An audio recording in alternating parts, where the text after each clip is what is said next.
सभी को राम राम। मैं रमन शर्मा आप सभी का अपने YouTube चैनल पर स्वागत करता हूं। जैसा कि आप सभी जानते हैं, हमारा टॉपिक चल रहा है भारत में यूरोपीय कंपनियों का आगमन। इस वीडियो से पहले हम पढ़ चुके हैं पुर्तगालियों के बारे में और डचों के बारे में। आज हम ऐसे तीसरे देश के बारे में बात करेंगे जिसके यात्री यूरोप से भारत आए थे, वो थे अंग्रेज। हाँ जी, आज हम अंग्रेजों के बारे में पढ़ने जा रहे हैं। अंग्रेजों के बारे में पढ़ेंगे। सभी प्रश्नों को ध्यान से सुनिएगा और अच्छे से याद करिएगा। सबसे पहले क्वेश्चन क्या बनता है, अंग्रेज किस कंपनी के द्वारा भारत में आए थे? तो वो आए थे ब्रिटिश ईस्ट इंडिया कंपनी। अंग्रेजों की कंपनी का क्या नाम था?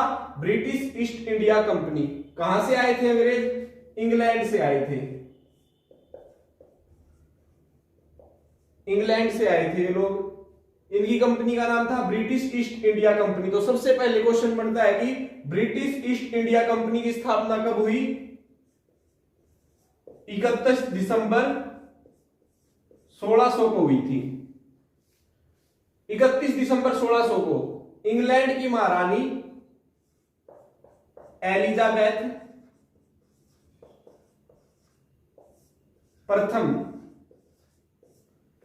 इंग्लैंड की महारानी एलिजाबेथ प्रथम ने 31 दिसंबर 1600 को ब्रिटिश ईस्ट इंडिया कंपनी को अधिकार पत्र जारी किया था और उसी दिन से ब्रिटिश ईस्ट इंडिया कंपनी की स्थापना मानी जाती है। क्लियर है? नेक्स्ट बात करते हैं, ब्रिटिश ईस्ट इंडिया कंपनी के अंदर शुरुआत में कितने साझेदार थे? तो इसके अंदर शुरुआत में 217 साझेदार थे, यानी 217 पार्टनर्स थे इसके अंदर शुरुआत में। क्वेश्चन कई बार पूछा गया एग्जाम में, ईस्ट इंडिया कंपनी के अंदर शुरुआत में कितने साझेदार थे? तो 217 साझेदार थे। क्लियर है? Next question, British east India company का पहला गवर्नर किसे बनाया गया था? पहला गवर्नर किसे बनाया गया था? तो आपका आंसर होगा Thomas Smith. Thomas Smith. Clear है? नेक्स्ट बात करते हैं, तो भारत में आने वाली पहली अंग्रेजी जहाज का नाम क्या था? भारत में आने वाला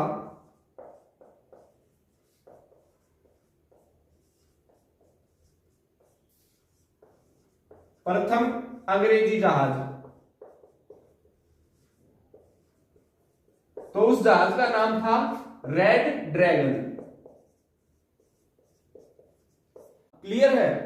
जब अंग्रेज भारत में आ गए तो उन्होंने क्या किया? यहां पर व्यापार करने की कोशिश की।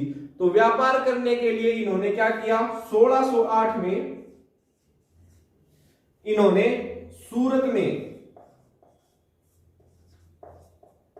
प्रथम फैक्ट्री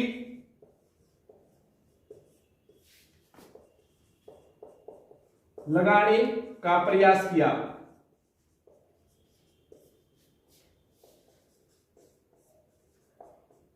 1608 में सूरत में पहली फैक्ट्री लगाने का प्रयास किया। इनको अनुमति भी मिल गई, लेकिन एक दो दिन बाद ही वह अनुमति इनकी रद्द कर दी गई। तो पहली फैक्ट्री सूरत में लगाने वाले थे, लेकिन फैक्ट्री कैंसिल हो गई। अब अंग्रेजों ने क्या किया? जो मुगल बादशाह थे उनके पास अपने राजदूत भेजे ताकि वो उनसे व्यापार की अनुमति प्राप्त कर सके। तो पहली फैक्ट्री लगाने की कोशिश कहां पर की थी अंग्रेजों ने? सूरत में की थी। कब की थी? 1608 में। लेकिन ये इस प्रयास में असफल रहे थे। नेक्स्ट आगे बढ़ते हैं। नेक्स्ट बात करते हैं, मुगल दरबार में जाने वाला प्रथम अंग्रेज। जब अंग्रेजों को 1608 में सूरत में फैक्ट्री लगाने से रोक दिया गया, तो उसके बाद में इंग्लैंड के राजा जेम्स प्रथम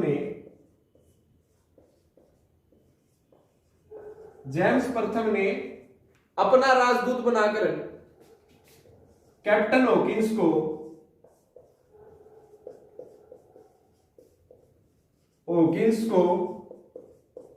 मुगल बादशाह जहांगीर के दरबार में भेजा।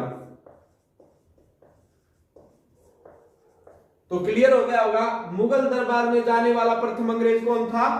कैप्टन हॉकिंस था। Captain Hawkins. अब बात करते हैं कि कैप्टन हॉकिंस मुगल दरबार में कब गया था, तो ये गया था अप्रैल 1609 में गया था। सबसे पहले क्वेश्चन क्या पूछा जा सकता है कि मुगल दरबार में जाने वाला प्रथम अंग्रेज कौन था, कैप्टन हॉकिंस था। फिर पूछा जा सकता है कि मुगल दरबार में जाने वाला प्रथम अंग्रेजी राजदूत कौन था, तो वो भी कैप्टन हॉकिंस था। फिर पूछा जा सकता है कि कैप्टन हॉकिंस किसका राजदूत बनकर मुगल दरबार में आया था, तो जेम्स प्रथम का राजदूत बनकर आया था। फिर क्वेश्चन पूछा जा सकता है कि जेम्स प्रथम ने अपना राजदूत बनाकर कैप्टन हॉकिंस को किस मुगल बादशाह के दरबार में भेजा था, तो उस समय किसका शासन था, जहांगीर का शासन था, तो जहांगीर के दरबार में भेजा था। क्लियर है, कब भेजा था, अप्रैल 1609 में भेजा था। नेक्स्ट, जब जेम्स प्रथम ने कैप्टन हॉकिंस को जहांगीर के दरबार में भेज दिया, तो जहांगीर ने कैप्टन हॉकिंस को अपने दरबार में बुलाया और क्या किया इन्होंने, जहांगीर ने कैप्टन हॉकिंस को 400 का मनसब दिया, 400 का मनसब दिया। क्वेश्चन क्या पूछा जाएगा, जहांगीर ने कैप्टन हॉकिंस को कितने का मनसब दिया था, 400 का मनसब दिया था। क्लियर है। नेक्स्ट, अब कैप्टन हॉकिंस जहांगीर के दरबार में गया, इन्होंने जहांगीर से अनुमति प्राप्त की फैक्ट्री लगाने की, तो अंग्रेजों ने अपनी पहली फैक्ट्री लगाई, पहली अंग्रेजी फैक्ट्री।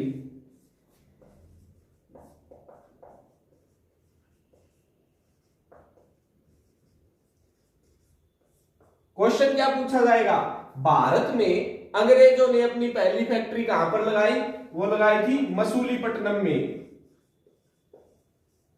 मसूलीपट्टनम में। कब लगाई थी, 1611 में। पहली फैक्ट्री लगाने का प्रयास किया था 1608 में सूरत में, लेकिन उसकी अनुमति रद्द कर दी गई थी। तो इन्होंने अपनी पहली फैक्ट्री कहां पर लगाई, मसूलीपट्टनम में। कब, 1611 में लगाई थी। क्लियर है। नेक्स्ट बात करते हैं, मसूलीपट्टनम कहां पर स्थित है, ये भारत का, नीचे से नक्शा मान लीजिए, मसूलीपट्टनम पूर्वी तट पर स्थित है। तो क्वेश्चन पूछा जाएगा कि अंग्रेजों ने भारत में पूर्वी तट पर पहली फैक्ट्री कहां पर स्थापित की थी, मसूलीपट्टनम में स्थापित की थी। तो ये भारत में अंग्रेजों की पहली पूर्वी फैक्ट्री थी और स्थापित होने वाली पहली फैक्ट्री भी थी ये अंग्रेजों की, मसूलीपट्टनम। क्लियर है। नेक्स्ट बात करते हैं अंग्रेजों की दूसरी फैक्ट्री के बारे में, दूसरी अंग्रेजी फैक्ट्री। क्वेश्चन क्या पूछा जाएगा, क्वेश्चन पूछा जाएगा कि अंग्रेजों ने भारत में अपनी दूसरी फैक्ट्री कहां पर स्थापित की थी, तो सूरत में स्थापित की थी। कब स्थापित की थी, 1613 में स्थापित की थी। सूरत कहां है, गुजरात में है, और गुजरात किस एरिया में आता है, तो ये पश्चिमी एरिया हो गया। तो पश्चिमी एरिया हो गया, तो क्या क्वेश्चन बनेगा कि अंग्रेजों ने भारतीय पश्चिमी तट पर पहली फैक्ट्री कहां पर स्थापित की थी, सूरत में। थी तो ये अंग्रेजों की दूसरी फैक्ट्री, लेकिन पश्चिम में अंग्रेजों की पहली फैक्ट्री थी सूरत, जो 1613 में स्थापित की गई थी। क्वेश्चन पूछा जाए, अंग्रेजों ने अपनी पहली फैक्ट्री कहां पर स्थापित की, मसूलीपट्टनम में 1611 में, दूसरी फैक्ट्री सूरत में 1613 में। क्लियर है। एक बार इसका स्क्रीनशॉट लीजिए, फिर आगे बढ़ते हैं। अब बात करते हैं मुगल दरबार में आने वाले दूसरे अंग्रेजी राजदूत के बारे में। तो वह दूसरा अंग्रेजी राजदूत कौन था, वो था sir Thomas Roe, sir Thomas Roe. Question क्या पूछा जाएगा, मुगल दरबार में आने वाला दूसरा अंग्रेजी राजदूत कौन था, सर टॉमस रो था। सर टॉमस रो को किसने भेजा था, इंग्लैंड के राजा जेम्स प्रथम ने भेजा था। जेम्स प्रथम ने अपना राजदूत बनाकर भेजा था, किसके दरबार में, मुगल बादशाह जहांगीर के दरबार में। क्लियर है। कब भेजा था, 1615 में भेजा था। तो क्वेश्चन क्या बन सकता है कि सर टॉमस रो जेम्स प्रथम का राजदूत बनकर मुगल बादशाह जहांगीर के दरबार में कब आया, 1615 में आया था। क्लियर है। नेक्स्ट बात करते हैं, सर टॉमस रो भारत में कब से कब तक रहा था, तो सर टॉमस रो भारत में 1615 से फरवरी 1619 तक रहा। क्लियर है। क्वेश्चन क्या पूछा जाएगा, सर टॉमस रो भारत में कब से कब तक रहा? 1615 से फरवरी 1619 तक रहा था। क्लियर है? नेक्स्ट क्वेश्चन पे बात करते हैं। जब सर टॉमस रो भारत में आया तो इसने दो मुगल बादशाहों का शासनकाल देखा। एक था मुगल बादशाह जहांगीर और दूसरा था मुगल बादशाह शाहजहां। तो क्वेश्चन पूछा जाएगा कि वह अंग्रेजी राजदूत कौन सा था जिसने दो मुगल बादशाहों से अंग्रेजों के लिए व्यापारिक छूट प्राप्त की थी? तो वो था सर टॉमस रो। तो सर टॉमस रो ने मुगल बादशाह जहांगीर और मुगल बादशाह शाहजहां दोनों से अंग्रेजों के लिए व्यापारिक छूट प्राप्त करने में सफल रहा था। क्लियर है? नेक्स्ट आगे बढ़ते हैं। अब बात करेंगे गोल्डन फरमान के बारे में। गोल्डन फरमान जिसे हिंदी में कहा जाता है सुनहला फरमान। क्वेश्चन क्या बनेगा? क्वेश्चन पूछा जाएगा कि अंग्रेजों को गोल्डन फरमान या सुनहला फरमान किसने जारी किया था? गोलकुंडा के शासक ने जारी किया था। गोलकुंडा के शासक ने जारी किया था। क्लियर है? कब जारी किया था? 1632 में जारी किया था। क्वेश्चन पूछा जाएगा कि गोलकुंडा के शासक ने अंग्रेजों को गोल्डन फरमान या सुनहला फरमान कब जारी किया था? 1632 में जारी किया था। इसे गोल्डन फरमान क्यों कहा गया था? क्योंकि गोलकुंडा के शासक के अनुसार, इस फरमान के अनुसार अंग्रेजों को, गोलकुंडा के शासक को टैक्स देना है और उस टैक्स के बदले में जो गोलकुंडा के बंदरगाह हैं उनके ऊपर अंग्रेज एकदम मुफ्त व्यापार कर सकते हैं। तो अब बात करेंगे कि अंग्रेजों ने गोलकुंडा के शासक को सुनहले फरमान के अनुसार कितना टैक्स देने की बात कही थी? तो इन्होंने बात की थी 500 पैगोडा वार्षिक कर।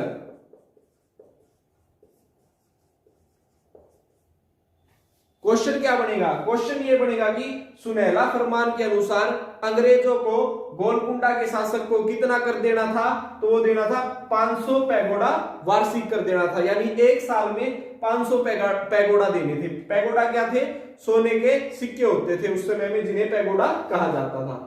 क्लियर है? नेक्स्ट बात करते हैं, सुनहला फरमान के बारे में बात होगी। गोलकुंडा के बंदरगाह पर अंग्रेज अब फ्री यानी व्यापार कर सकते हैं, उन्हें छूट मिल गई थी। तो गोलकुंडा का प्रमुख बंदरगाह कौन सा था उस समय पर? गोलकुंडा का प्रमुख बंदरगाह वो था Masulipatnam.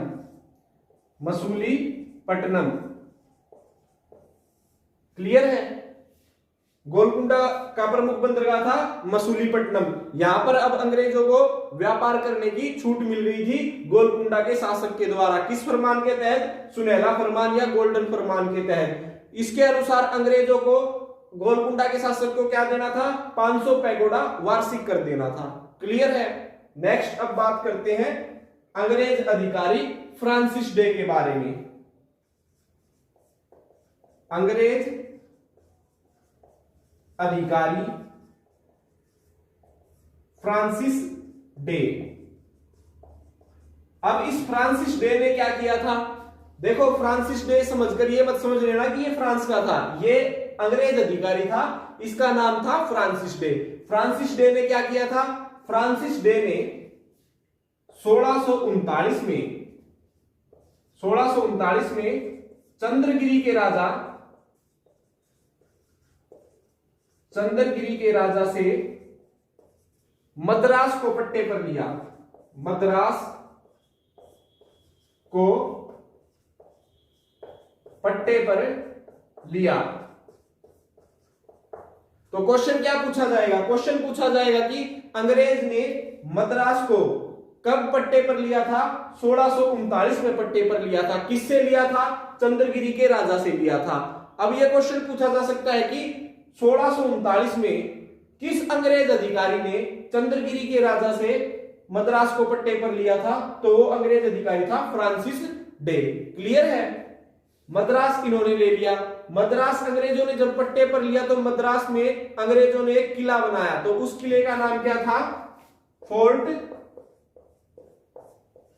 Saint George. Saint George. Question क्या पूछा जाएगा? अंग्रेजों के द्वारा मद्रास में बनाए गए किले का क्या नाम था? फोर्ट सेंट जॉर्ज नाम था। क्लियर है? मद्रास का आधुनिक नाम क्या है? मद्रास का नाम है आधुनिक नाम चेन्नई। क्वेश्चन क्या पूछा जाएगा? चेन्नई का प्राचीन नाम क्या था? मद्रास नाम था। या क्वेश्चन पूछा जाएगा कि मद्रास का आधुनिक नाम क्या है? चेन्नई है। एक बार स्क्रीनशॉट लीजिए, फिर आगे बढ़ते हैं। नेक्स्ट बात करते हैं अंग्रेजों को बंगाल में व्यापारिक छूट। तो अंग्रेजों को बंगाल में व्यापारिक छूट कब मिली थी? 1651 में मिली थी। किसने दी थी? बंगाल के नवाब शाह सूजा ने दी थी। शाह सूजा। बंगाल के नवाब शाह सूजा ने 1651 में अंग्रेजों को बंगाल में व्यापारिक छूट दी। इसके बदले में इसने कितना टैक्स लिया था? इसने अंग्रेजों से टैक्स लिया था 3000 रुपए वार्षिक शुल्क लिया था। वार्षिक शुल्क लिया था। बंगाल के नवाब शाह सूजा ने 1651 में 3000 रुपए वार्षिक शुल्क के बदले में अंग्रेजों को बंगाल में व्यापारिक छूट प्रदान की थी। क्लियर है? नेक्स्ट, अंग्रेजों ने व्यापारिक छूट मिलने के बाद बंगाल के अंदर अपनी पहली फैक्ट्री स्थापित की। तो क्वेश्चन क्या बनेगा? अंग्रेजों ने बंगाल में अपनी पहली फैक्ट्री कब और कहां पर स्थापित की? कब और कहां पर स्थापित की? 1651 में छूट मिली। 1651 में इन्होंने अपनी पहली फैक्ट्री स्थापित कर दी बंगाल में। किस जगह पर की थी? उगली में की थी। उगली नामक एक शहर है, यहां पर इन्होंने अपनी फैक्ट्री स्थापित की थी। क्लियर है? क्वेश्चन क्या बनेगा? अंग्रेजों ने बंगाल में अपनी पहली फैक्ट्री कब स्थापित की? 1651 में। कहां पर स्थापित की थी? उगली में स्थापित की थी। बाद में अंग्रेजों ने उगली को लूटा था। तो क्वेश्चन बनेगा कि अंग्रेजों ने उगली को कब लूटा? तो उगली को 1686 में लूटा। क्लियर है? बंगाल के अंदर उगली है, उगली को अंग्रेजों ने कब लूटा? 1686 में। बंगाल के अंदर ही अंग्रेजों ने एक शहर की स्थापना की थी जिसका नाम उन्होंने रखा कलकत्ता। कलकत्ता का संस्थापक कौन है? कलकत्ता का संस्थापक अंग्रेज था एक, उसका नाम था जॉब चार्नोक। अंग्रेज अधिकारी जॉब चार्नोक ने कलकत्ता शहर की स्थापना की। क्लियर है? कलकत्ता का आधुनिक नाम क्या है? कोलकाता। कोलकाता। आज इसे कलकत्ता नहीं कहा जाता, कोलकाता कहा जाता है। कलकत्ता का आधुनिक नाम है कोलकाता। कलकत्ता या कोलकाता की स्थापना किसने की थी? जॉब चार्नोक ने की थी। क्लियर है? अंग्रेजों ने कलकत्ता के अंदर एक किले का निर्माण किया था। उस किले का नाम क्या था? उस किले का नाम था fort William. Fort William. Question पूछा जाएगा फोर्ट विलियम कहां पर स्थित है? कोलकाता में स्थित है। क्लियर है? नेक्स्ट, फोर्ट विलियम के अंदर पहला प्रेसिडेंट किसे नियुक्त किया गया था? तो क्वेश्चन बनेगा कि फोर्ट विलियम का पहला प्रेसिडेंट किसे नियुक्त किया गया? किसे नियुक्त किया गया था? चार्ल्स आयर को नियुक्त किया गया था। क्लियर है? तो ये बंगाल से संबंधित प्रश्न थे। एक बार इनका स्क्रीनशॉट लीजिए, फिर आगे बढ़ते हैं। आगे बात करते हैं पुर्तगाली राजकुमारी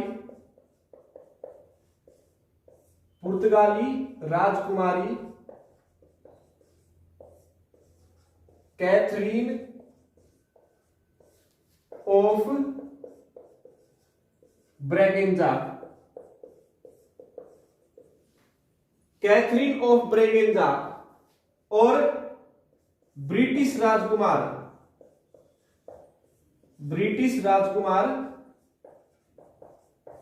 जिसका नाम था जेम्स द्वितीय, इन दोनों का आपस में विवाह हुआ। कब हुआ? 1661 में विवाह हुआ। क्वेश्चन पूछा जाएगा, पुर्तगाली राजकुमारी कैथरीन ऑफ ब्रेगेंजा और ब्रिटेन के राजकुमार जेम्स द्वितीय का विवाह कब हुआ? 1661 में हुआ था। जब यह विवाह हुआ तो इस विवाह के अवसर पर पुर्तगालियों ने अंग्रेजों को दहेज में क्या दिया? बंबई दी। दहेज में बंबई दी। क्वेश्चन पूछा जाएगा कि जेम्स द्वितीय के विवाह में पुर्तगालियों ने जेम्स द्वितीय को दहेज में क्या दिया था? बंबई दिया था। क्लियर है? अब इस जेम्स द्वितीय ने बंबई के साथ क्या किया? जेम्स द्वितीय ने 1668 में 10 पौंड वार्षिक किराए पर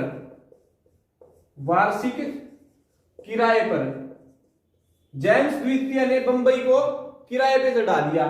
10 पौंड के वार्षिक किराए पे, एक साल में 10 पौंड लिए और बंबई को किसे दे दिया? ईस्ट इंडिया कंपनी को दे दिया।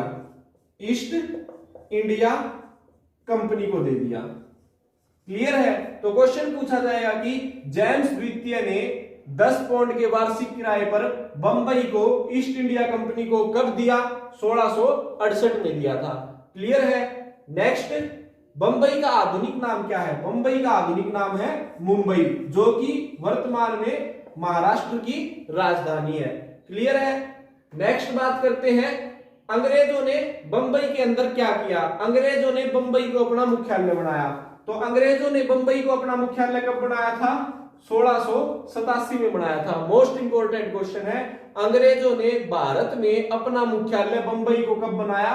1687 में बनाया था। अब 1687 में बंबई को तो अपना मुख्यालय बना लिया, लेकिन अंग्रेज तो बहुत पहले के भारत में आए हुए थे। तो क्वेश्चन बनता है कि बंबई से पहले भारत में अंग्रेजों का मुख्यालय कौन सा स्थान था? तो उस समय सूरत था।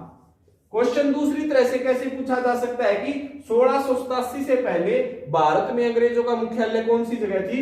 सूरत थी। सूरत कहां पर है? गुजरात में है। नेक्स्ट क्वेश्चन क्या पूछा जाएगा?